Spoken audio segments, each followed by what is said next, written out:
Dubardan. Gahan tayo. Kaso tanghali dito 12 nun eh. So yun nga. Bukas. Let's get it on na. Sabi nga.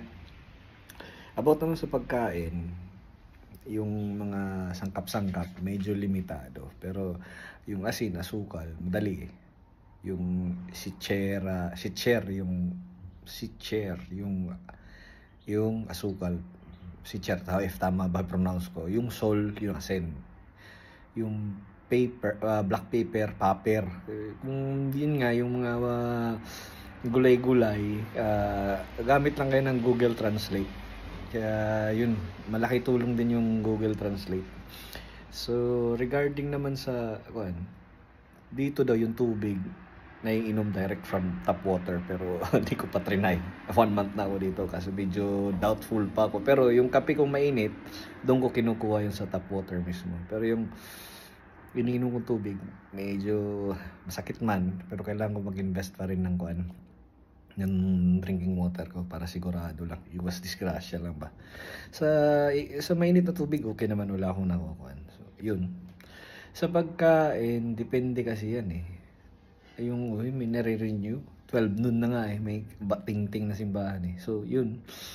Hindi ako nagdala ng rice cooker kasi sabi ko, may nabibili dito. So, kailangan mo talaga din mag-invest ng gamit para sa sarili mo kasi kaysa manghihiram ka. So, yun. Bumili ako ng initan ng tubig, yung kettle, tsaka yung rice cooker. So, reasonable naman kasi long term rin gagamitin yan eh. Yun.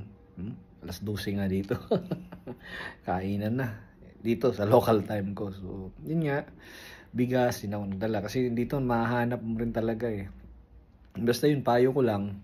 Instead na stressin nyo yung mga sarili nyo, why not aralin nyo unti-unti yung lingwahe ng Croatia, ano yung mga kailangan mo matutunan para pagdating mo dito, okay na. Lalo yung pagbilang, yung 0 to 10 na lang, yun na lang, basic na lang, aralin lang yun. Tsaka yung mga kunting ratings, yung ganun. Ayun, basta maunawaan nyo yung number. Pero pag magbabayad ka sa cashier, makikita mo naman magkano babayaran mo eh. Pero may iba talagang cashier na yung sinasabi talaga, lingwahe nila. Kaya titingnan mo talaga yung screen dun sa cashier kung magbabayad ka. So yun. Medyo maganda panahon ngayon. Short vlog lang. Yun, piece of advice. Yun nga. Since may stress kayo sa pakikinig mga negative vibes dyan sa Facebook, mag-aaral kayo. Yun lang. Ride safe po ulit. Dubardan.